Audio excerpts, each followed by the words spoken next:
Assalamualaikum warahmatullahi wabarakatuh. Di sini saya akan mempresentasikan analisis SWOT pada perusahaan PT Arpi Jaya yang beranggotakan Rizky Al-Mustofa, Ahmad Adib Setiabudi, Rizky Padilla Ramadan, dan Hera Setiani.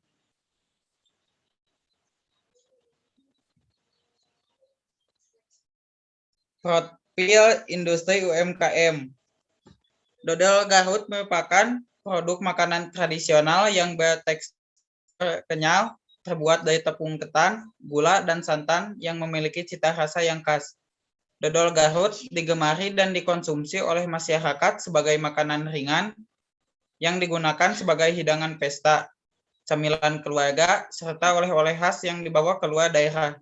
Dodol Garut memiliki peluang besar dalam proses pengembangan usaha untuk bersaing dengan makanan tradisional dan modern lainnya, sehingga keberadaan Dodol Garut perlu dilestarikan. PT Arpi Jaya merupakan UMKM yang memproduksi dodol sejak tahun 2004 dan mempertahankan kekhasan rasa dan kekenyalan dodol dengan varian rasa dodol zebra, angling, hitam, dodol buah, dodol coklat, susu, dan dodol kacang. Untuk masing-masing harga ditetapkan dengan dodol zebra 25.000 per kilo, angling hitam 30 per kilo, dodol buah 28.000 per kilo, dodol coklat susu 25.000 per kilo, dodol kacang 30.000 per kilo. Target usaha per bulannya adalah 50 juta. Namun selama 2 tahun terakhir omset produksi dodol Garut PT Arpi Jaya mengalami penurunan. Hal ini dipengaruhi oleh berbagai faktor, diantaranya proses produksi dan pemasaran masih secara konvensional serta adanya pesaing dari perusahaan dodol lainnya.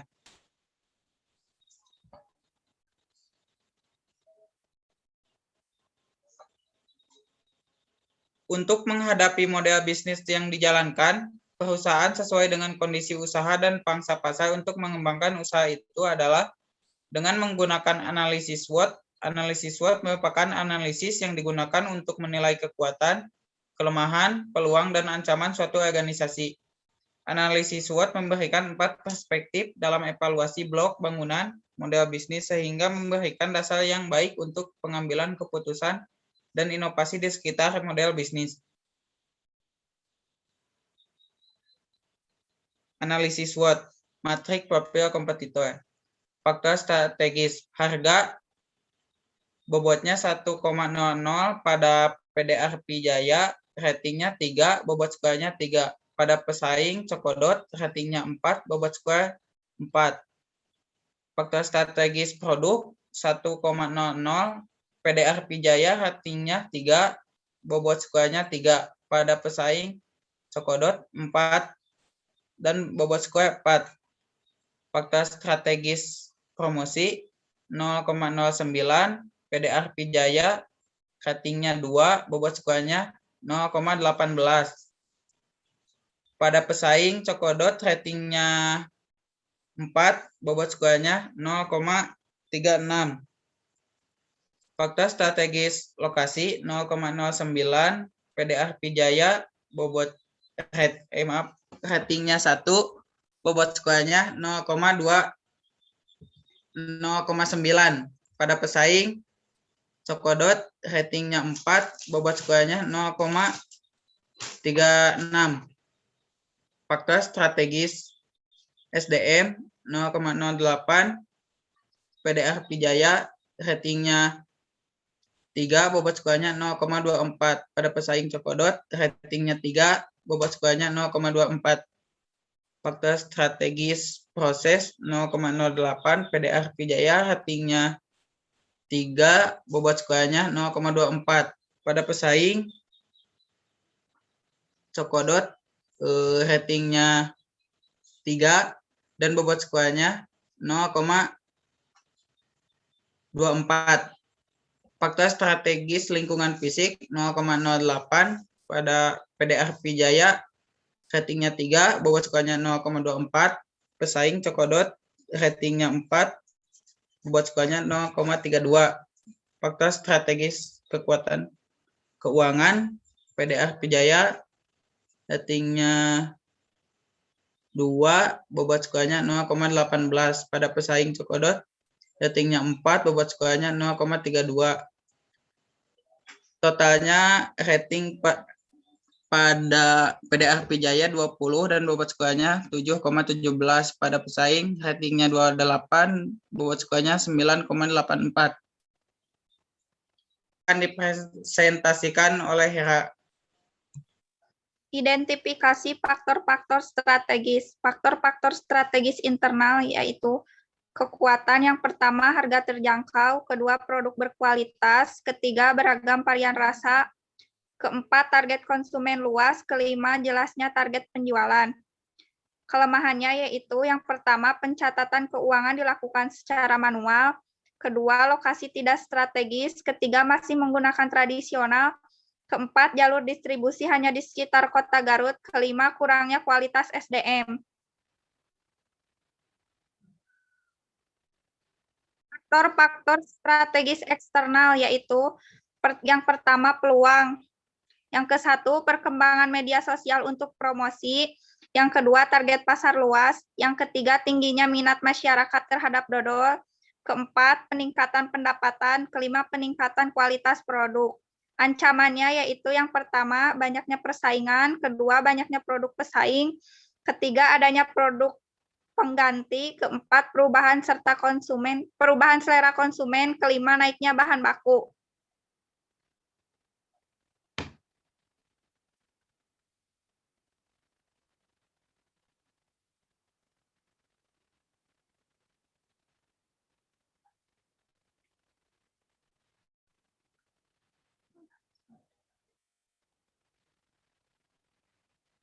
Selanjutnya yaitu IPAS.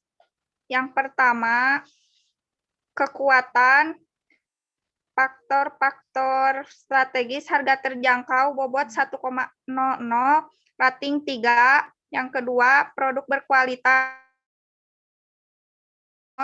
rating 3. Yang ketiga, beragam varian rasa bobot 0,09, rating 4. Yang keempat, target konsumen luas 0,09, rating 3. Yang kelima, jelasnya target penjualan bobot 0,09, rating 2. Jadi jumlahnya bobot 2,27 dan rating 15. W sampai kelemahan. Yang pertama,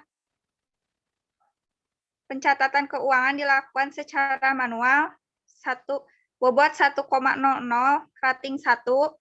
Yang kedua, lokasi tidak strategis, bobot 1,00, rating 1. Yang ketiga, masih menggunakan tradisional, bobot 0,0, rating 3. Keempat, jalur distribusi hanya di sekitar kota Garut, bobot 0,08, rating 3. Yang kelima, kurangnya kualitas SDM, bobot 0,08, rating 3, jumlah 0,24. Jadi jumlah semuanya yaitu bobot 2,24, rating 11, jumlah 2,72. Jumlah total yaitu 9,53.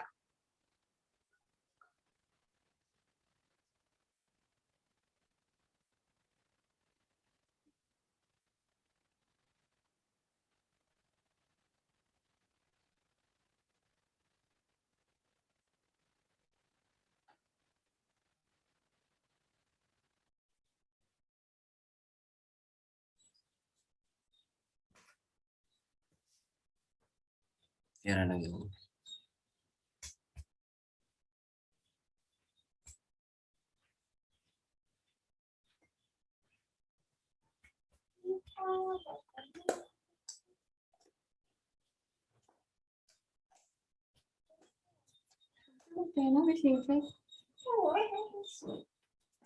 Sehingga representasi deh.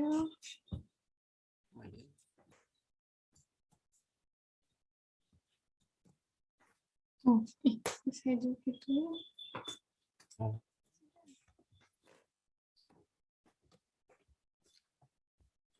Speaker, speaker saya. Halo.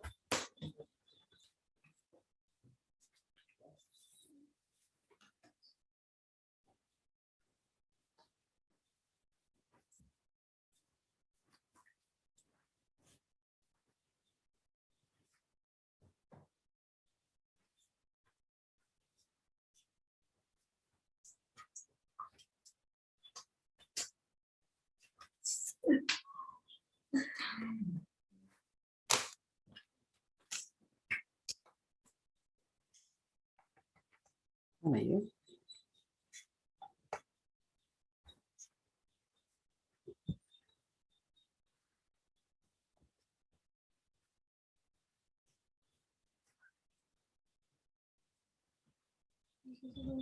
Iya di depan. Ngarian liang yang bulat.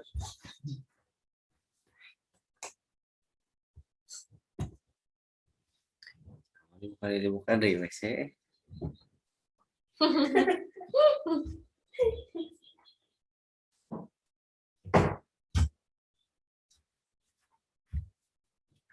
Enak. Yang selanjutnya EVAS eksternal faktor analisis strategi. Peluang.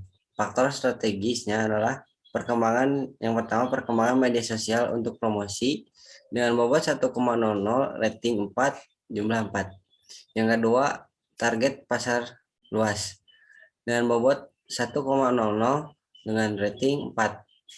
Yang ketiga, tingginya minat masyarakat terhadap dodol dengan bobot 0,09, rating 2, jumlah 0,18. Yang keempat, peningkatan pendapatan dengan bobot 1,00, skor 3, jumlah 3. Yang kelima, peningkatan kualitas produk dengan bobot 0,09, skor 3, jumlah 0,27. Jumlah keseluruhan bobot 3,18, skor 16, jumlah 11,45. Selanjutnya, ancaman dan faktor-faktor strategis. Yang pertama, banyaknya persaingan dan bobot 0,08, skor 1, jumlah 0,08. Yang kedua, banyaknya produk pesaing dengan bobot 0,08, skor 1, jumlah 0,08. Yang ketiga, adanya produk pengganti dengan bobot 0,07, skor 2, jumlah 0,14. Yang keempat, perubahan selera konsumen dengan bobot 0,07, skor 3 dengan jumlah 0,21. Yang kelima, naiknya bahan baku dengan bobot 0,09 dan skor 3 dan jumlah 0,27. Jumlah keseluruhannya 0,39, rating 10 dan jumlah 0,78. Yang selanjutnya, matriks SWOT internal. Kekuatan yang pertama, harga terjangkau. Yang kedua, produk berkualitas. Yang ketiga, beragam varian rasa. Yang keempat, target konsumen luas. Yang kelima, jelasnya target penjualan. Kelemahan, pencatatan keuangan dilakukan secara manual. Yang kedua, lokasi tidak strategis. Yang ketiga, masih menggunakan tradisional. Yang keempat, jalur distribusi hanya di sekitar kota Garut. Yang kelima, kurangnya kualitas sumber daya manusia. Eksternal, peluang. Yang pertama, perkembangan media sosial untuk promosi. Yang kedua, target pasar luas. Yang ketiga, tingginya minat masyarakat terhadap dodol. Yang keempat, peningkatan pendapatan. Yang kelima, peningkatan kualitas produk. Ancaman, yang pertama, banyaknya persaingan. Yang kedua, banyaknya produk pesaing. Yang ketiga, adanya produk pengganti. Yang keempat, perubahan selera konsumen. Yang kelima, naiknya bahan baku. Diagram SWOT. Jumlah S kekuatan yaitu 6,81 dan jumlah W kelemahan 2,72, jumlah O peluang sama dengan 11,45, jumlah T ancaman 0,78.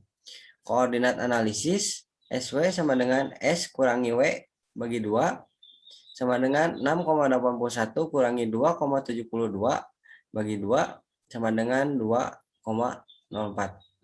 Koordinat analisis eksternal OT O kurangi T per 2 sama dengan 11,45 kurangi 0,78 per 2 sama dengan 5,3.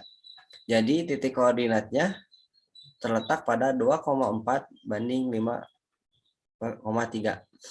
Kesimpulan, dari analisis SWOT, perusahaan berada di situasi yang menguntungkan. Strategi yang harus diterapkan dalam kondisi ini adalah mendukung kebijakan pertumbuhan yang agresif ataupun dengan rekomendasi strategi progresif. Artinya, organisasi dalam kondisi prima dan mantap sehingga sangat dimungkinkan untuk terus melakukan ekspansi, memperbesar pertumbuhan, dan meraih kemajuan secara maksimal. Yang selanjutnya diterangkan oleh Rizky Mustafa. Tindakan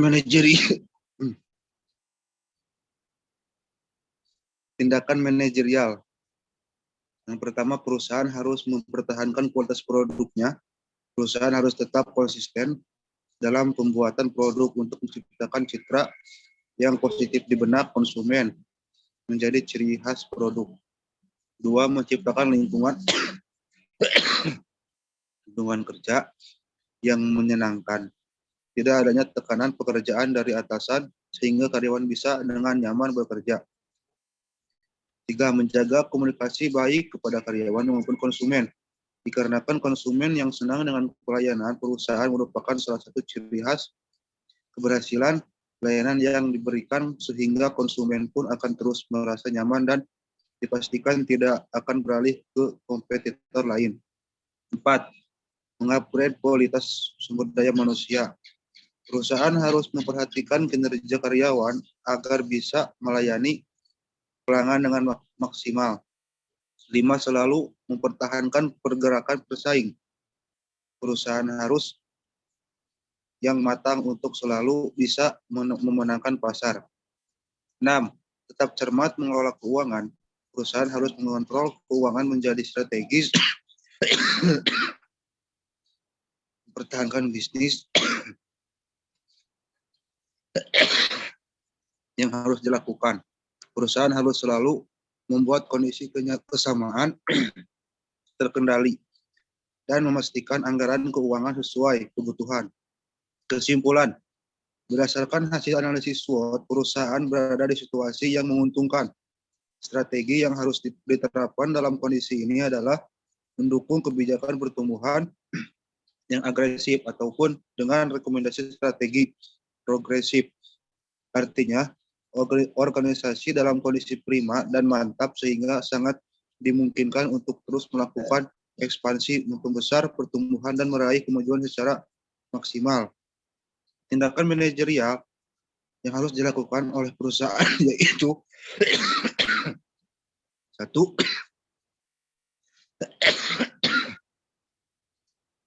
Perusahaan harus mempertahankan kualitas produknya. Perusahaan harus tetap konsisten dalam pembuatan produk. 2. Menciptakan lingkungan kerja yang menyenangkan. Tidak adanya tekanan pekerjaan dari atasan sehingga karyawan bisa dengan nyaman bekerja. 3. Menjaga komunikasi baik kepada karyawan maupun konsumen dikarenakan konsumen yang senang dengan pelayanan perusahaan merupakan salah satu ciri keberhasilan pelayanan. 4. Mengupgrade kualitas sumber daya manusia. Perusahaan harus memperhatikan kinerja karyawan agar bisa melayani pelanggan dengan maksimal. 5. Selalu memperhatikan pergerakan pesaing. Perusahaan harus menyiapkan strategi mempertahankan bisnis yang matang untuk selalu bisa memenangkan pasar. 6. Tetap cermat mengelola keuangan. Perusahaan harus mengontrol keuangan menjadi strategi mempertahankan bisnis yang harus dilakukan. Perusahaan harus selalu membuat kondisi kesamaan terkendali dan memastikan anggaran keuangan sesuai kebutuhan. Terima kasih.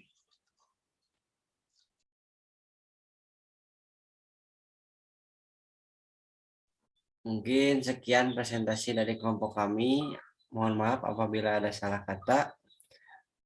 Wabillahi taufiq wal hidayah. Assalamualaikum warahmatullahi wabarakatuh.